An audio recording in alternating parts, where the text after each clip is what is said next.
Welcome back to American Sunrise. I'm American Sunrise contributor Emily Finn. It's great to have you with us this morning. Time now to drain the swamp. And this morning, President Trump wants to flush out mail-in ballots. Trump says he wants to end the practice of mail-in ballots with an executive order. Trump posted on Truth Social, quote, "We are now the only country in the world that uses mail-in voting. All others gave it up because of the massive voter fraud encountered. We will begin this effort, which will be strongly opposed by the Democrats because they cheat at levels never seen before, by signing an executive order to help bring honesty to the 2026 midterm elections." For more, let's bring in Dr. Gina and Terrence. Dr. Gina, I'm going to go to you first on this.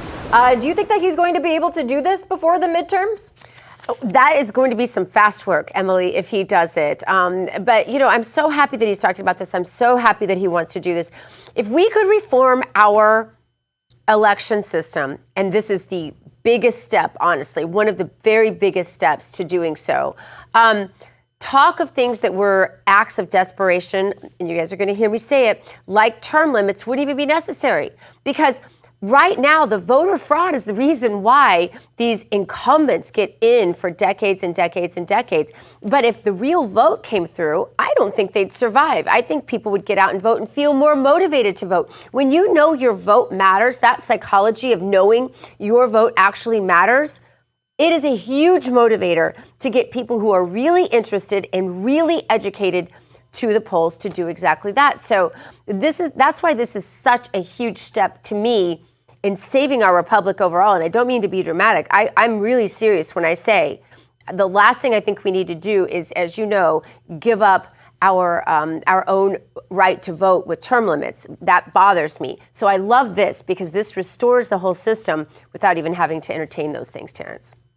You know, as you said, Dr. Gina, there are concerns among many voters about the efficacy of our system and whether it's a free and fair election. And so sometimes in order to restore that confidence, you have to take it back to the very basics, take it back to paper balloting, yes, take it back to systems that are secure and that people are used to, if you will, and have more confidence in. And again, it's not only about changing the system, it's about making sure that you ensure that the voters have confidence in the system. And the reality is right now there are people who don't have confidence in voting machines, so do away with them. There are people who don't have confidence in mail-in ballots because they don't know who's actually filling out that ballot or how they're being compromised, so do away with them. Go back to the very basics.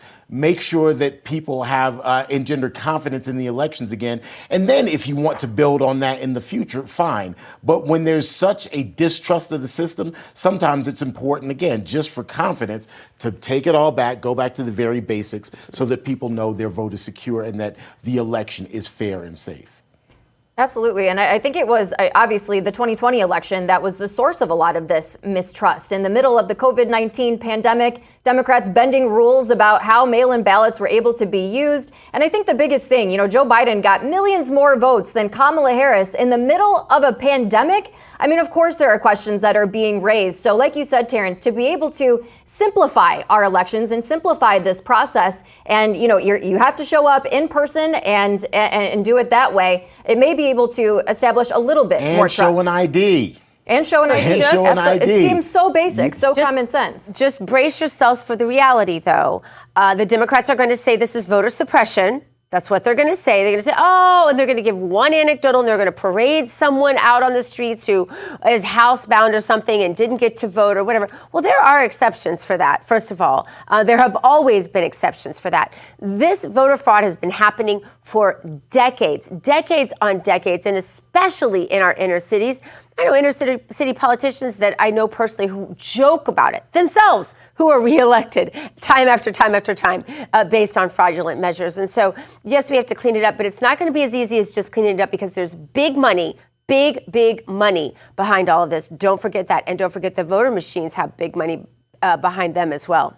Yeah, good point, Gina. All right, coming up, we're headed down to Wall Street for the opening bell and insight into how to hold on to your hard-earned dollars with some common sense. We'll be back with more American Sunrise in just 2 minutes.